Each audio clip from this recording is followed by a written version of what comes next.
Our devotion today is from Mark 6:30-44, when Jesus feeds the 5,000. Actually, the number is more like 20,000 when you factor in the women and children.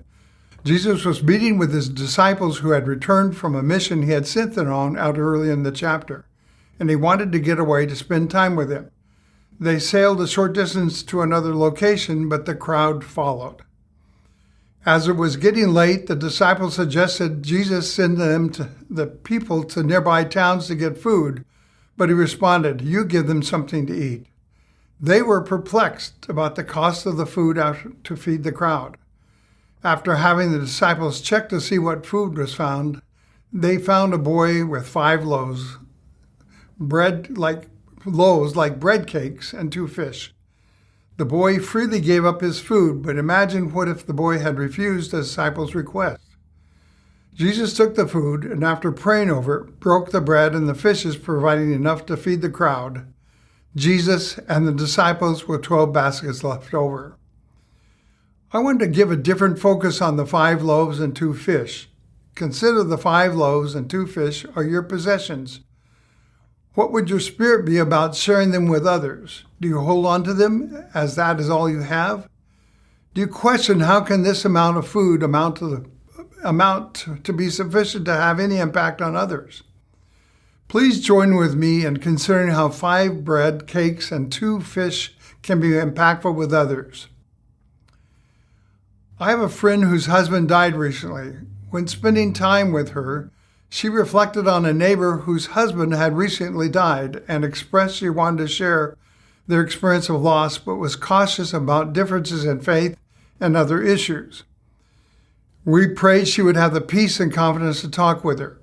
Several weeks later, she shared her neighbor was out in the front yard, and she asked her if she would like to come over for a glass of wine.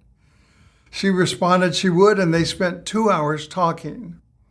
As her neighbor left, she said she wanted to have my friend over and continue their conversation.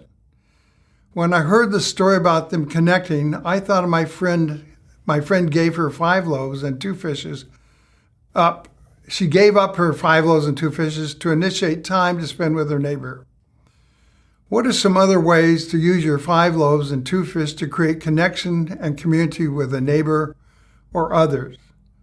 Perhaps you could take your loaves and fishes to prepare dinner with your family without television or other disruptions, to spend time listening and sharing with them.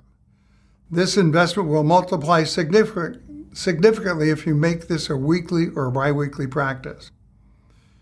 Consider your loaves and fish can be the catalyst for having a neighbor family over for a meal. Pray over your loaves and fish as Jesus did, and ask him and the Holy Spirit to provide for the meal, as well as to prepare you and your family with the interaction with your guests. From another perspective, consider how your loaves and fish could be used in the ministry at Fremont Presbyterian Church. If all of us are willing to use our simple gift of 5 loaves and 2 fish through Jesus and our faith, the church's budget shortfall would be met.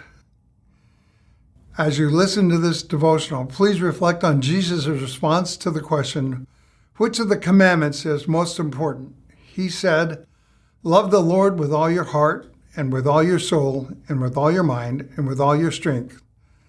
The second is this, love your neighbor as yourself. There is no greater commandment. Mark 12:26-22. I thank you for this opportunity to share a devotion with you.